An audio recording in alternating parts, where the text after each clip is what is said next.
Bonjour, à la une de ce vendredi 10 juin, la mobilisation ce matin à la gare Saint-Paul des contrôleurs SNCF. Ils s'opposent au projet de leur direction de supprimer dès septembre la présence de ces agents dans le futur tram-train de l'Ouest lyonnais. Une décision qui ne fera que renforcer l'insécurité selon les syndicats.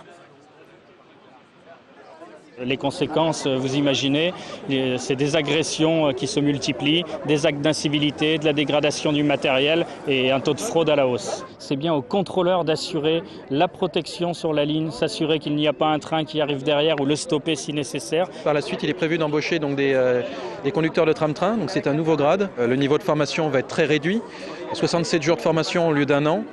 On aura des gros problèmes, je pense, de sécurité parce qu'ils ne vont faire que 15 jours de stage ligne en pratique. Même un chauffeur TCL en ferait plus, je pense.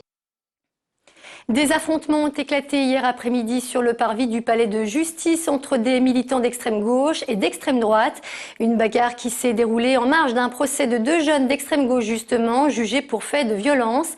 Alors que le tribunal venait de se retirer pour délibérer, deux militants néo-nazis venus soutenir leurs camarades s'étant portés partie civile ont été pris à partie par des dizaines de jeunes d'extrême gauche. On ne dénombre aucune victime. Pour l'anecdote, sachez que les prévenus eux, ont été relaxés. Nicolas Sarkozy a annoncé hier les mesures anti-crise destinées aux éleveurs victimes de la sécheresse.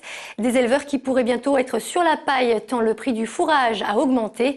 Certains sont même contraints de l'acheter à l'étranger. Exemple dans une exploitation à Vaugneray. David Segal. L'année dernière, il était plein en foin jusqu'à la porte. Et on a fini, il n'y en a plus à rentrer, c'est terminé. La sécheresse exceptionnelle cette année a empêché cet éleveur d'avoir une récolte de foin suffisante. Encore maintenant, il y a peu ou pas d'herbe et donc impossible pour les vaches de paître dans les prairies. Pour les nourrir, Laurent est alors obligé d'acheter en prévision 30 tonnes de fourrage dont les prix ont parfois doublé. Aujourd'hui, on n'a pas le choix. C'est soit on vend les bêtes, soit on achète du fourrage. De 180 à 250 euros pour cette année. Habituellement, il est entre 100 et 120 euros la tonne à peu près. Pour aider les éleveurs comme Laurent, justement, une cellule sécheresse a été mise en place par la Chambre d'agriculture. Elle a pour but de centraliser les arrivages de fourrage comme la luzerne provenant d'Espagne ou encore de Roumanie.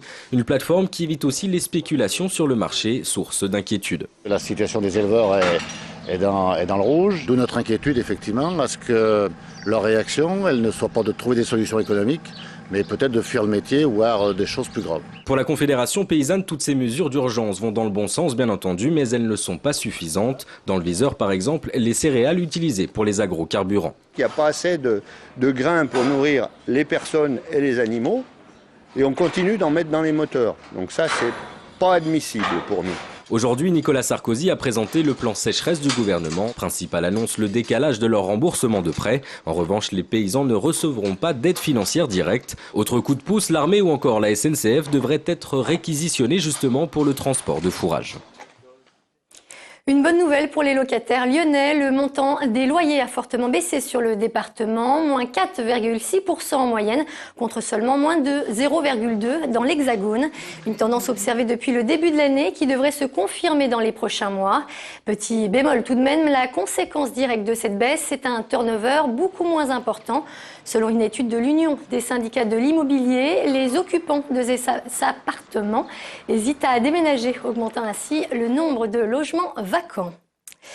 Vous avez sans doute dû recevoir une information dans votre boîte aux lettres. Dans 5 jours maintenant, le Rhône passera au tout numérique. En clair, exit les vieux téléviseurs hertziens et place aux télés nouvelle génération.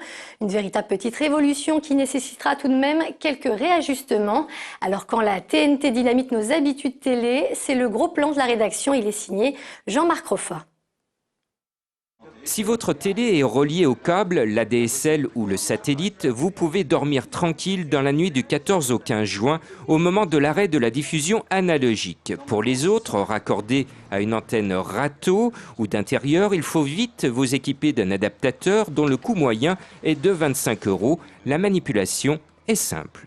Lorsque l'on a un adaptateur simple tuner, il suffit donc de prendre le câble antenne, de bien le brancher sur IN, l'entrée IN, qui va aller après bien sûr sur l'entrée antenne qui est placée dans le mur.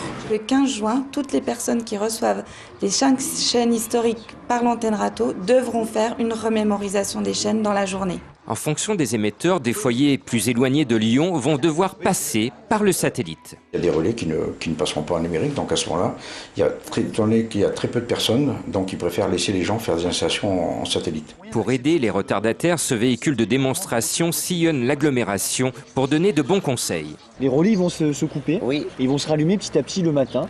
L'État a prévu des aides pour les plus défavorisés de 25 à 250 € s'il faut passer par le satellite. Sinon, pour les plus de 70 ans et les personnes ayant plus de 80% d'incapacité, une aide gratuite est proposée à domicile. C'est ainsi que 300 facteurs formés participent dans le Rhône à cette opération de solidarité. Un adaptateur, il a 2 sorties Péritel qu'on va brancher sur la télé pour pouvoir mettre tout ça en fonction.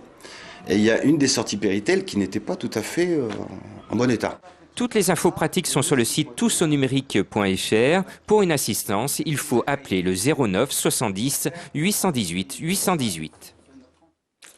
C'est la fin de ce journal. Rendez-vous dès 17 h pour le 3 minutes chrono. Excellent après-midi sur TLM.